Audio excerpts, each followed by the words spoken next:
ঝড় ওঠার আগে আমি জঙ্গলের ভেতর একটা বিশাল গাছ বেছে নিলাম। আজ রাতটা মাটিতে নয়, কাটাবো গাছের অনেক ওপরে, নিজের হাতে বানানো সার্ভাইভাল হাউসে।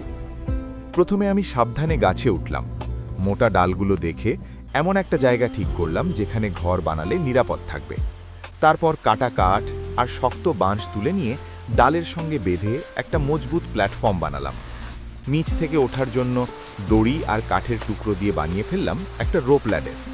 প্ল্যাটফর্ম তৈরি হয়ে গেলে চারপাশে কাঠ বসিয়ে ছোট্ট একটা ঘর দাঁড় করালাম।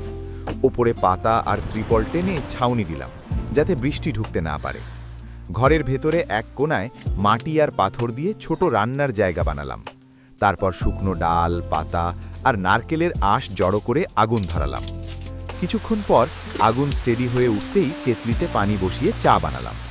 ঝড়ের শব্দের মধ্যে গরম ধোঁয়া ওঠা চায়ের কাপ হাতে নিয়ে বসে থাকার অনুভূতিটা ছিল অসাধারণ।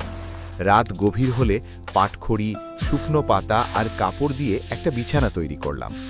বাইরে বজ্রপাত, দমকা হাওয়া আর টিনের মতো শব্দ করে বৃষ্টি পড়ছিল, কিন্তু আমি ছিলাম আমার হ্যান্ডমেড ট্রি হাউসের ভেতরে নিরাপদে।